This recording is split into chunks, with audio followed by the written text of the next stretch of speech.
Welcome back everyone to Let's Play Decisive Campaigns Barbarossa, episode number 11. I think this is the end of turn 6, the start of turn 7, coming up after we finish the turn.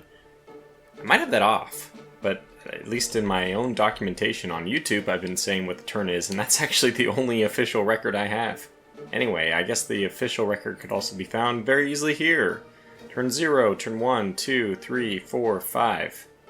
We're in turn 6 right now. Okay, and this is the infamous casualties thing, and you might be saying to yourself, well, what the heck, Tortuga? I thought you were doing so well, and now the Soviets, you didn't kill any? They replenished their army enough to overcome? Well, yes, they did replenish their army enough to overcome the casualties, but I present you with the almighty casualties sustained. I didn't realize I didn't show this last turn. I mean, I look at this so often that I fear that I show it too much. So I really thought I'd already shown it, but no. The last turn put the Soviet army right at the doorstep of 1 million total casualties, which is pretty insane.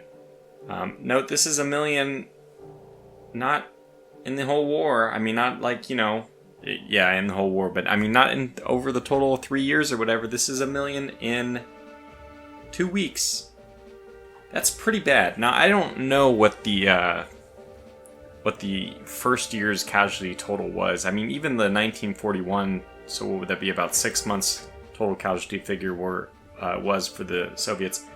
I'm sure that's probably pretty easy to look up, or, at least people have estimates for it. I'm very happy with this number. This is the old line go up thing, so yeah. We did have a small increase in our own casualties. I mean, small. So we went up from 48 to 54. That's 6. Well, I guess we stayed even. I take it back. We stayed even. I was hoping that this would be a trend where, this would decrease, get flatter and flatter. But it looks like we're stabilizing at about 6,000 casualties per turn. If the Soviets are getting about 60,000 or more, I mean, in every case more than that, those are the kind of losses that's the kind of a ratio, I guess, that I'm okay with. Minimum of 10 to 1 is the goal. I know that sounds absurd, but we're dealing with a historical precedent, which was also absurd. I think it was around 10 to 1, at least in the opening couple of weeks. Okay, enough blathering. We're going to get to the business at hand, which is Army Group Center. Oh, I do love looking at that, though. So I haven't had much time to consider the comments. The video just went live today, I guess. I'm starting to record already, because I'm excited to get the next one out. I know that some of the stuff I want to do, and that includes moving this guy over here, and doing a 3-sided attack. This guy, we did punish him I mean, maybe I didn't need to do a 3-sided attack, but let's just do it anyway. I already positioned it. That was pretty effective. Didn't even look at the number of troops, and they actually went this way. Wow, that's a fascinating story that you did that. I don't know which of these is going to be... They will be identical. So, we'll move in here just to say hello to people over there more. And now my follow-up after this has got to be just with these guys. Okay, they broke. This is good. We lost 400, but they lost 4,600. This satisfies my requirements. Now, unfortunately, we aren't going to be able to get around this tank yet, but I guess that's just a blink of an eye away. So let's attack with... Okay, that is below the attack stack limit. This is extreme firepower that we're pouring into this attack. I think it's worth it. Good gracious. Okay, we did shatter them, which is great, but we did take... Oh, it was 2 half-tracks. I see that those were in 2 different groups then. Yeah, okay. Look worse than it was. It's only 1 Panzer II besides the half-tracks in the end. Now, you can lose enough half-tracks, mind you, that your unit becomes no longer mobile. It becomes foot movement. Can tell you. I mean, I'm sure you can guess, but I can definitely confirm for you, gameplay-wise, having an armored unit that can only move at foot speed is not great. It is, it's practically grounds to restart. It's like, okay, this has gone poorly. No, it's not. Because, yeah. These things are going to happen. Now, what is my plan for this turn, by the way? Because, I guess it looks like I may just be moving without a plan. We probably all assume now that I do have plans when I'm moving. I do. I want to, if I can, I want to surround this group of 5 infantry divisions. I would love to push into the open, the wide, expansive open of the Soviet front in the east, but I think we have to take care of our backline first. So this is going to be a lot of cleanup in the forest. And then, thank God, if you look, we're going to hit spats of forest, but this is like the big one. And what's the most difficult thing about this is the forest near, the forest north, you actually have to take the road to Vitebsk before you can get supply through this forest without going through the forest itself. So technically supply can go here, can jump over to the plains, and it can start moving. But as we get further away, the forest kind of blocks easy access to the road, and we'll just be moving more and more hexes through plains. The only way around that, at some point it'll become cheaper to just go through the forest, and supply lines will do that math for us. But it would be a lot better at some point to control the road all the way over to the east. And we don't really have that situation as we get further east. There's not a ton of forest, but the forest that we do have will be in control of roads, which will easily supply around there. So it's kind of a unique situation in this forest area here, where you get into this little pocket without supply. And I don't really think it manifests itself that much, or very rarely does it manifest itself in terms of supply difficulties. But it's something to consider. It can be there. Okay, we're going to have this infantry unit... Yes, we're going to have this infantry unit do an attack on this tank, because they're weak, and we're going to push them back. We didn't take any losses, which is great. We weakened them a little bit more. They were already pretty weak, which is why I didn't wait for any reinforcements. I just did the attack. Okay, so we pushed them back into this hex, which has 2 other units, and those are not weakened. They have this motorized. I don't think that they're actually a 73. They're probably whatever a default one is, maybe around 60. And we'll get to them eventually, if all goes according to plan at least. These units down here, I think what we're going to try to do is let's surround the 63 with just using the 4th Army. So let's move this 63 into the forest here. And then we can do an attack on 3 sides, in fact 4 sides even. And really, well, I guess we should try to preserve some units, so let's maybe do this attack from there as well. So let's do an attack 1, 2, 3, 4, not you. And then just 1 unit from the east. Maybe Hugo gets involved here. I think that that's fine. Whoever does get involved will also probably be involved in the next attack. So maybe we want a lighter unit. In fact, we do want a lighter unit in this attack, because the main attack has got to be... the elimination attack is the more dangerous one. We're going to have an 80% surround. We have a good attack stack. We're definitely overwhelming on. So this should just go very well for us. And it has. You do kind of make your own luck in this. So, I complain every now and then about getting bad rolls, but on average, as you'd expect, we're more or less doing how we should. I'm not even tracking that. I'm just assuming that the law of large numbers, eventually we're going to trend towards some mean, right? 4,400 losses for them, down to 13 readiness. This was a particularly devastating attack, but I guess they didn't start at 100% readiness either. So yes, we will be doing a follow-up attack there. I'm not even sure if this unit should move in or not, but whoever did the attack here, you can follow up an attack. You can also get there. So I don't need too many people to do the follow-up. I think I will just... So you're at 54, you're at 49. Okay, because you're at 49 and can do the attack, I'm going to send you in as well, which will save the 54 for whatever movement we elect to do with him. Possibly going up here to defend... we're going to want to surround this unit, and I suspect that we'll want to defend every hex. That's 6 of them total, so a lot of units, with 2 units per hex. So we're going to have to already be planning to do that. Anyway, let's do the attack with the 2 units which are available down south. Oh, I'm not quite... Yeah, I think we want to attack from 3 sides just to get that little bit of an extra bonus. Now, just to let you know, there is river to the northeast of the enemy hex here and to the southeast. You can see that, if we just rest our cursor, it says minor river, northeast, southeast. So it's only a minor river, but it does have some impact, which means that we're not going to want to attack with our armor across the river. That's pretty bad. We'll do this attack with these units, like so. Now, none of them have full action points, so we're definitely at risk here.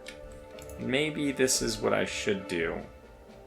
Let's attack with this unit as well to finish them off. This is armor, right? And eventually we do want this armor moving east. Now, mentally I need to start preparing for the fact that I'm probably going to relocate the forward supply base. So we don't want to go crazy with fuel, but we definitely have some fuel to spend. Even for this turn and the next, we're doing pretty okay. How do we want to play this? Already starting to bog down. Haven't made it that far into the turn. Is 3 enough? I mean, it is an elimination, and this unit was hit pretty hard. It has minus 40% for its attack. That one does too. Maybe I can get away with just doing 3 units here. I'm gonna try it.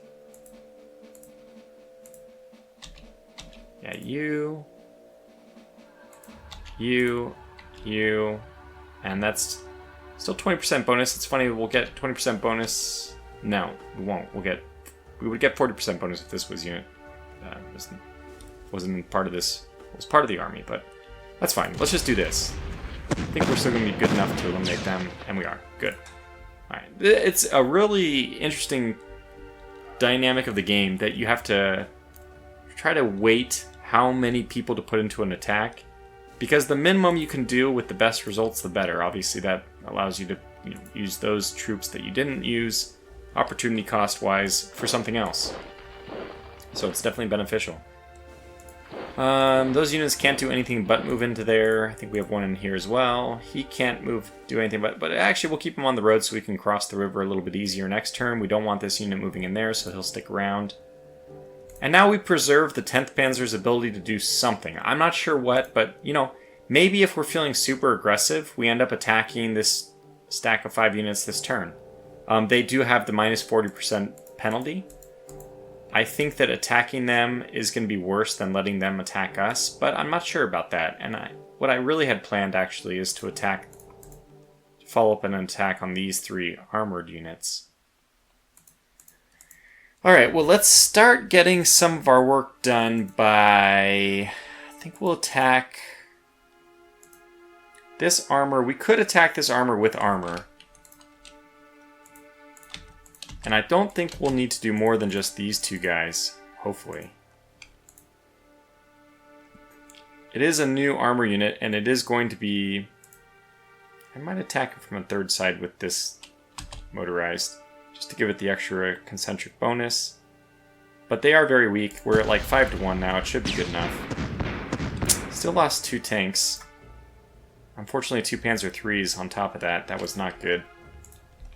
Oh well, it's still victory for us. Let's move in with the units that already paid for the cost to move in there. Including this unit, because technically moving into this hex is not going to face the extra zonal control penalty for movement. We're next to the big stack. So we'll just deal with them starting from that point. Yeah, I might need to pause just to rethink what I'm doing here. Okay. Some other movements that I want to do. Well, I know that I want to get... I don't think I'm going to be able to dislodge this unit from the forest. Although, if we could, I would love to do that. In fact, there's even part of me... Like, how are we going to deal with this? Because in order to eliminate these 3 units, which nobody is telling me I have to, it's just kind of in my brain that maybe we should try to do that. The reason why, if this stack of 5 divisions is cut off, the real chance for them to break back out, to reconnect, is if there's an enemy unit on the other side of our defensive perimeter that attacks as well. So if they do attack from 2 sides, especially if they're on opposite sides of my hex, they're gonna get a good concentric bonus. So it's gonna be a big penalty for me during that battle. But if I eliminate them, this unit can only do a full frontal 1 hex to 1 hex attack. So they won't get any kind of concentric bonus. And They'll probably go over the attack stack limit if they do attack with all 5. Otherwise, they'll be limited to, 2 or 3. So, I mean, anyways, there's a lot of penalties for them if they can only do the attack from one side. So that's why I thought maybe eliminating these 3 units would be a good idea. And I also have to consider how to surround these guys. Okay, let me pause. Alright, I have a couple wild ideas. I'm going to go ahead and run with them because if they fail, it won't mean terrible things for, the German forces. Even won't mean terrible things for Army Group Center. But if they succeed, it'll kind of help. I don't know, it'll be helpful. I'm going to try to eliminate this unit. And I'm going to try to eliminate this unit only using the 3rd Panzer Group. And this unit, I'm only going to attack using Guderian's 2nd Panzer Group. So it's a bit messy how I accomplish this. But I have 2 forces that can move here and here. You move. Yeah, you can actually move further. I'm going to save you, believe it or not. So I'm going to move here. I can move this armor up to here. I could surround this unit if I just do this. I'm not sure if I want to. I probably do. And then I'm going to do this movement into Orsha because I don't want to actually attack over the river. And this is a major river, if I'm not mistaken. No, it's a medium river. And it only exists to the southeast of this forest hex. So right now we do have a nice surround. We're going to get 150% bonus. It's 356 to 67. You would think that that's good enough, but I'm still a little nervous about it. I really wish that there was anybody else I could bring into this attack. And I probably could bring in the motorized. They could not. Okay. That makes me feel a little better that this is simply the best we can do. Well, that's the best we can do, so we're going to go ahead and do it. Cross your fingers. Now, part of the reason why I'm doing this, before it happens, so I lay this defense out before something bad happens, so it doesn't look like an excuse, even though it already is. Preemptive excuse. I need the road to be cleared if I'm choosing Orsha as my relocation point. So that's definitely a strong motivator. I actually don't know if you need the road motivated, or if you need the road cleared before you choose it. I don't think so. I mean, it allows you to choose Orsha, but I just don't know what it means that you're selecting a city which doesn't even have double rail connecting it. Enemy is cutting you off. I think it just means they would go along this other rail instead, but it doesn't matter. So, okay, that worked out. I think that those are acceptable losses. 2 Panzer IIIs, unfortunate, but as long as we didn't lose like a ton of units there, I was going to be happy for it. Okay, so I don't even know how we want to play this. Probably the SS is going to go into Orsha, because they get this for free, and then it only takes an additional 10 to help defend the city. Seems to make sense to me. What I might do... Oh, yeah. We might move this... I don't like tanks being in the forest. They don't defend well there. Anyway, you are definitely going to move in, because there's really no sense in you not moving in. Yeah, so I'm not sure if I want the 17th Panzer to stay there or not. We may want them to move south, and, again, we don't really defend well in the city either, but just really to get you out of harm's way. You'd be pretty vulnerable to all these units that could just attack you as an attack of opportunity. And honestly, since we have the minus 15%, it probably would be a good idea. Tanks don't defend well anyway, and then you add the additional defensive malice on that, and it wouldn't look good. Okay, so what's the other thing we can do? Yeah, we can get... That's right. 1, and you here, and then you here, and you here. So we can get a 4-sided surround. I'm trying to think. This is the only unit who can make it here. We're going to do that. This unit can get on the north side. This is the unit that has to go all the way around. You're the only unit left, so you have to go on the top. Maybe. Or you can go there instead. I think I prefer that. Or, yeah, you have to attack from here, so you will. Yeah, okay. And we can attack with this one as well. Might as well get... You know what? How are we looking? We have a 4-sided attack, 80% concentric bonus. That's what I was worried about. It's only 257 to 110, so we do want to load this up a little bit better.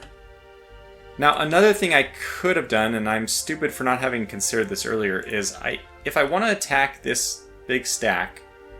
I probably don't. But if I wanted to, what my plan is right now, at least, is they will be cut off, but I'm just going to let them wander back towards their friendly territory, back towards Soviet territory. Why do that? Well, they won't have enough movement to get too far.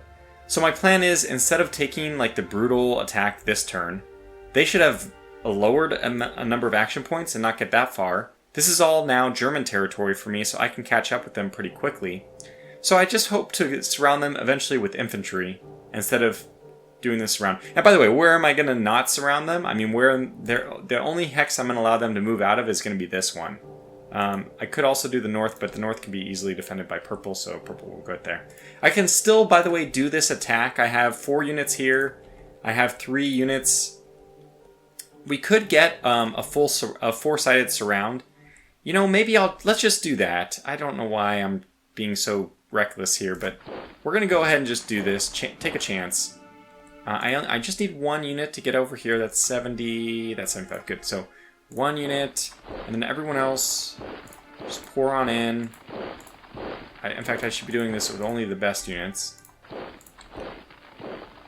Okay, I think that's going to be our attack stack limit.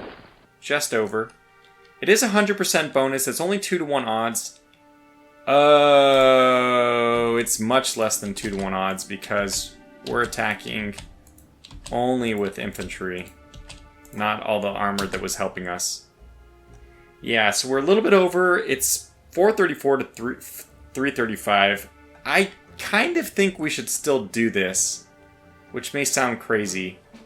But the advantage is it will wear them out a lot. And they do have that nice minus 40%.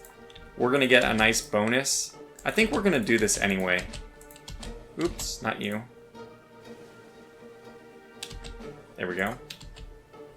Yeah, okay, well, cross your finger. So this is going to show whether or not surrounding them, the concentric bonus, is that meaningful or not. Because if you multiply 434 by 1.8, you do get about 3-to-1. Oh boy. Okay, we ran out of AP, and thank God, because they stopped the attack before it got any worse. Maybe the single biggest casualty we've ever had in a battle. And if I had to go back and do it again, I'm not sure if I would do this, but I'm not sure in the sense that maybe this was still okay. We're essentially trading infantry, which is, in my opinion, pretty okay. It's okay to trade infantry for reducing the attack capabilities for this turn, for this unit next turn. Now, that means we're still going to move this one in, and he doesn't get any decrease of movement cost. If we had eliminated that force, hey, that would have been great, but, we didn't. This is probably a lot more meaningful. Ah! Wow, we actually won! The 7th Panzer, was that the last one I moved in? I don't even know which one it is. Just squeaked it out in the end. This was a fantastic attack. We took out over 10,000. I mean, that's more than makes up for the infantry attack before this. We only lost 200 heavy infantry and 3 Panzer IIs for about 12,000 infantry. And mind you, this is 3 armored divisions, and they lost that many infantry. So, I mean, 185 T-26s, one of the elusive T-34s. Yeah, so that was great. That was very, very good. I'm ecstatic. And now we are going to remove ourselves, even this guy. He's going to move out of the way. So that if they want, they can do their... Yeah, I think I'll just move in here, move in here. It's a big old stack of units. And it just seems kind of insane to have 6 units in the 1 hex. It'll be very well defended. The thing is, I don't want to leave a lone Panzer division just hanging out. It's the same motivation to get the 17th Panzer back. I think what we're going to end up doing is letting them come towards us if they want. So I will just move this unit in here. We have good defense on the city. We took advantage of the movement already. It's going to be hard for them to come down here and attack because of what's called the action points, the additional action points to attack into a forest. Okay, and thank God we can move some of our 4th Army north now, not just...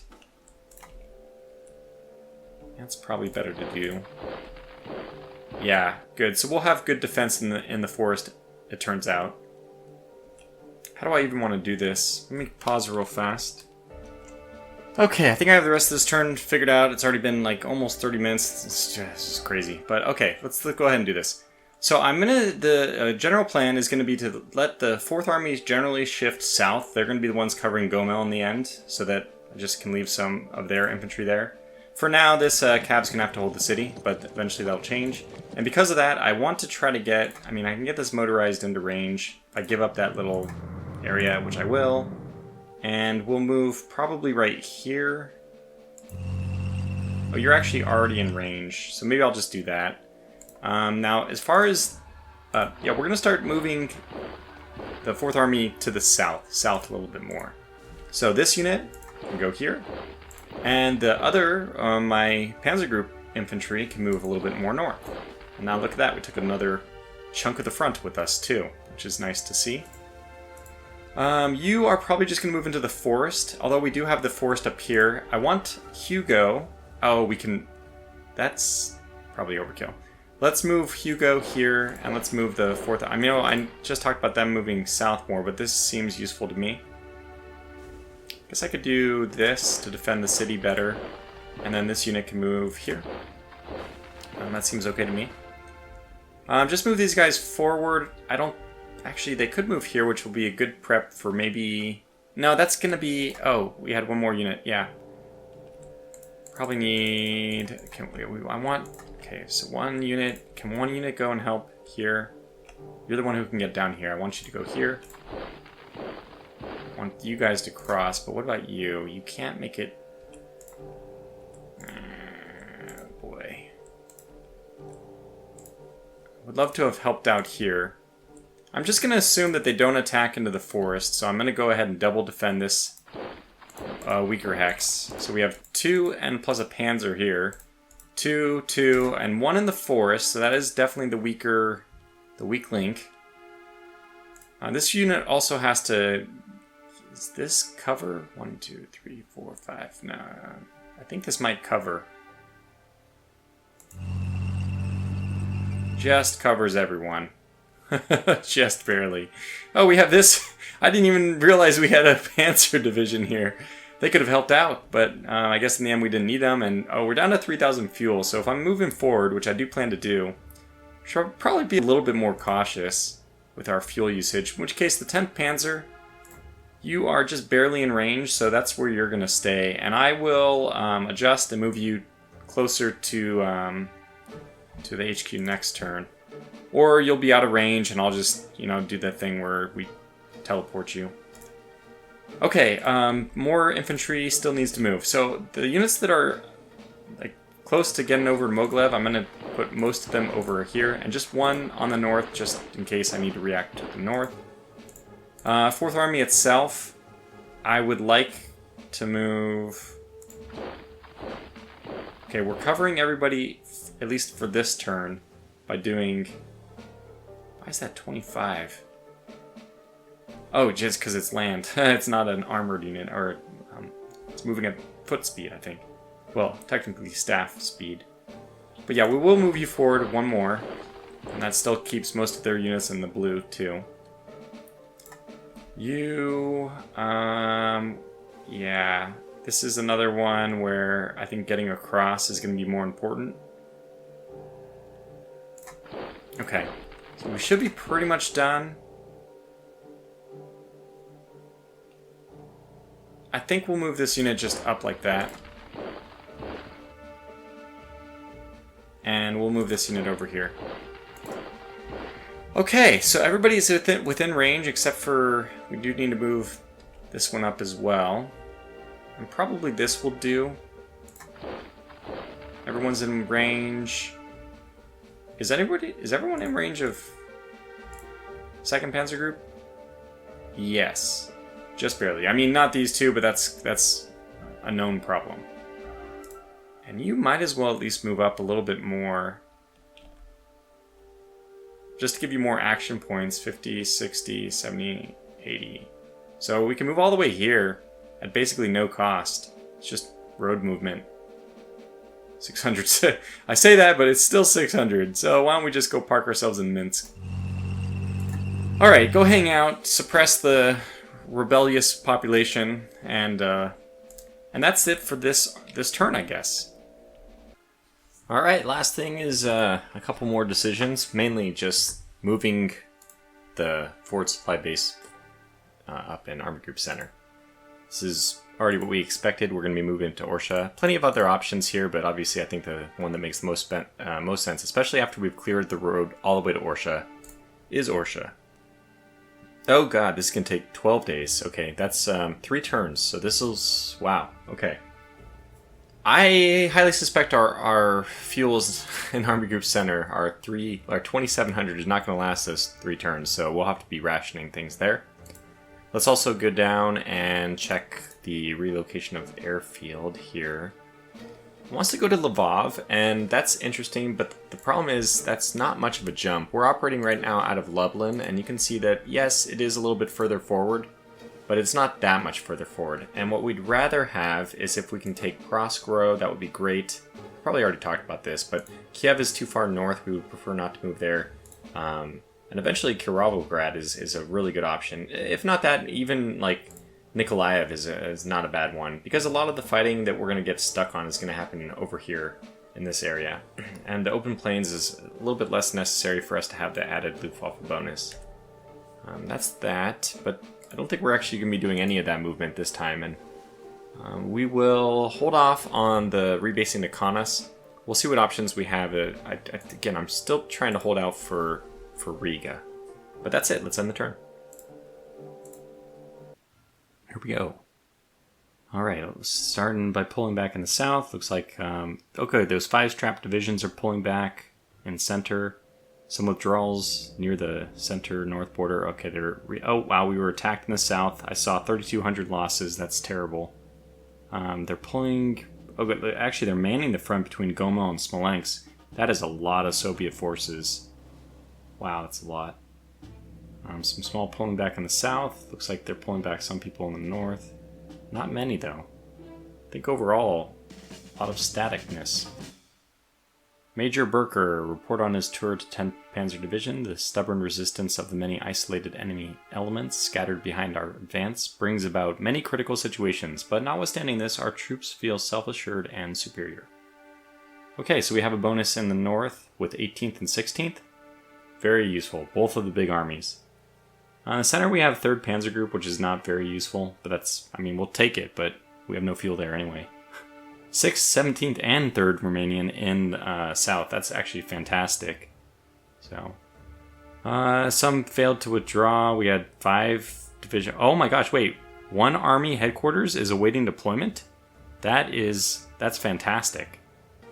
That's really what we needed.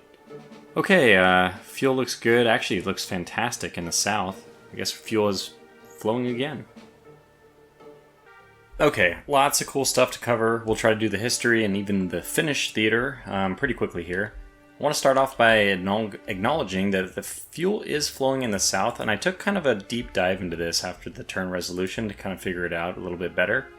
The important window for us is going to be the logistics for Army Group South.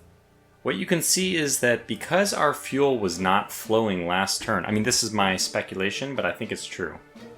Because we didn't have any fuel flowing last turn, it looks like they built up in the stockpile. I think that's what it means. That we had some basically stuck in the stockpile. And out of, this is over 9,000, but it looks like we decided to use, to supply 8,400 of that via trains. Now, because trains take about 700 per, I think that's mentioned here. Yeah, 700 barrels per train, so 12 times 7, I guess that should be 8,400. And that took 12 trains. It requires 9 trains for us to get our quota, apparently. Or, I don't know what this requires 9 trains, distance 300 kilometers means, but we used 12 trains. So anyway, fuel start was 0, but we got 8,400 in, and that was into the SFB. We had enough trucks to get all 8,400 of that out, which means none of it is left in our forward supply base. And then we shipped that down over to 1st Panzer Group. Then that one had 43 stuck in it last time, which is basically nothing, but that makes sense. Got all 8,400 in. So we have 8, and that leads us to this number of 8443, but then minus 1,500 for the Blitzkrieg operations. It was, remember, it was 2,000 before that, but we had the decision which changed it. So that explains why we ended up with 6943, and I feel very good that I can actually sit here and figure out how the logistics are all working. That's very helpful. So it looks like we might need to be a little bit careful about making sure we have enough trains, because apparently we don't. We just got to be careful about the train usage. Let's go to the history real fast and rip through that. So we have obviously the big change. Let's go back to this. Big change is mud. We have mud, and this is going to really muck up, pun intended, all the logistics. You can see that if there's not mud, planes has a transport capacity. Look in the road on the bottom right, supply Soviet and supply German. Road is 2 for Soviet and 1 for German. Same double track road in mud is now, that's not a good example. Somewhere over here it updates the numbers. Okay, there we go. So over here for mud, it's now 2 for Soviet, which is what it was before, but 4 for supply German. I don't know why that wasn't registering over here. Maybe it's actually different for the German versus the Russian front. I'm not sure. But in any case, the logistics, for example, we're not able to get down to 11th Army. We'll touch on that more when we get to Army Group Center. But the big thing is mud, which has a huge effect on movement too. So although we'll see that they move around fairly well, if I just take the 4th Panzer here, they're on a road, and even going on the road, they can only make it takes 90 action points for them to go 2 hexes. That shows you that mud is, and it's supposed to be, totally crippling to movement. Okay, as far as the history goes, so they did some minor pulling back from the south, but surprisingly, in my opinion, surprisingly at least, they didn't withdraw a lot from it. They do a little maneuvering of some units between, this is Polotsk and Vitebsk, I think, and they're going to even shift these, the clump of forces that are close to Army Group North. I think those are also going to start heading east. So like we generally, I kind of think about it, North is retreating. Okay, not really, because obviously in center, moving east, maybe east by northeast, is the route to Moscow, and that's, yeah, effectively these units, they need to retreat. They're kind of like cut off where they are.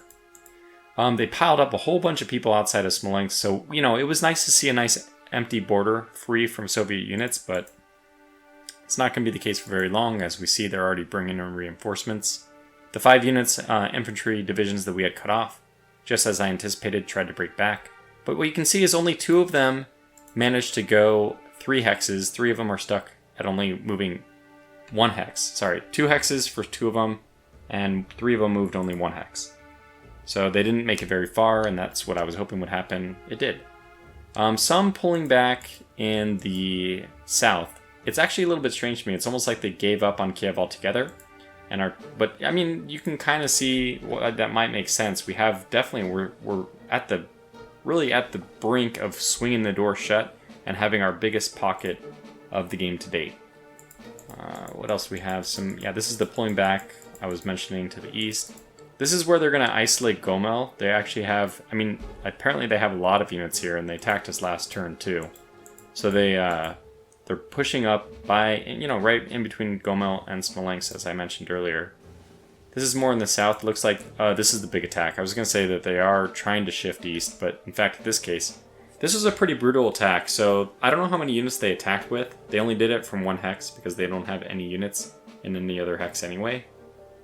And this frontal assault against 3 infantry units that, were in the mud, I don't know if that confers a penalty. Actually, they weren't in, I'm not sure if the mud happened at the beginning of my turn or at the end of my previous turn. I suspect it was the beginning of this turn. We didn't see the mud in the history as it was shown to us, and we see it now, which is obviously it's an inconsistency. The mud was either there or it wasn't there, and we don't know what, because the history map actually uses your current map, mud included, as the canvas to paint the history on. So it's a little bit weird that in the history we saw in the turn resolution, there was no mud. And now, because there is mud in our current map, we see it. Anyway, we lost a lot of people here, 3,200. Would love to get these casualties back. This is one of our worst defenses to date. Not that it's worse in terms of like ratio or whatever, it's bad because it's only 1-to-1. But we did at least take out 70 tanks. I mean, this is mostly an armored assault, because you can see it's only 15,000 Soviet infantry against our... we doubled them up in terms of infantry, but there was a lot of armored divisions there that I think attacked. Still, a pretty disappointing showing, despite the fact that we held. So, that's going to really weaken those units, and it's going to impact my planning there a little bit. Okay, so they're fanning out around Smolensk. It's just going to make it a little bit more difficult. Look at it. My goal is just to get as far as we can, as fast as we can, and we know eventually the static lines are going to form, and then it's going to be a lot more difficult to do stuff. But we know that that's going to be the case, so it's not surprising that eventually we're going to face, an actual front line of some kind. Okay, and I think these are HQs that are pulling back, and the Baltic HQ, yeah, they're at the end of the turn where they're just doing HQs, and then we get a few units here and there, including one garrison, our first garrison division. I don't know if it's a brigade, occupation division. Okay, it's called a division, but it has 6,600 troops. It's not bad. So I don't think there's a lot more I want to say about the general stuff. Let's just move right over to the Finnish theater. Now this was static. There was no history at all with this, and in fact there was no movement in this. However, I'm going to mix things up a little bit here, because I guess I don't like a static front. But not just that. I think we have an opportunity here to attack this unit. It's in the plains. I was going to say swamp, but no, it's in the plains. But it's still a nice territory which doesn't have a great amount of defense. And we can attack it from 3 sides with 4 divisions, which basically, in my opinion, is like the perfect combination. Sure, if you can get more than 3 sides, that's great, but 3 sides is kind of like, it should be a very good attack for us. And we see that it was. We lost 1, they lost 13, plus some guns and all that. So this was a very effective attack. And what's more, if we want, and we will, we can push on and do another attack. And that follow-up attack, why would we want to do it? Well, it's that same old thing where once you do it, I mean, they actually don't even have any guns left. We destroyed all their guns. They're in the marsh, which doesn't really confer any defensive bonuses. So we're going to go ahead and do it anyway. And I don't know, maybe that wasn't worth it. That didn't go nearly as well as I was expecting it to, I have to say. I was expecting a lot better. But, still 3-to-1 or so. I mean, we want 10-to-1, so I'm ambitious. But the 3-to-1, 10-to-1 type stuff, we should also note that although that didn't go quite as well as I was hoping, I'm actually a little surprised how poorly that went. But what we're doing is we're also setting ourselves up for a potential surround. So obviously, if they don't react to this situation, we can pull further south and cut them off next turn. Now, because we are a little bit vulnerable now, we're pushing forward, which means that in theory it's possible for them to push forward and cut us off.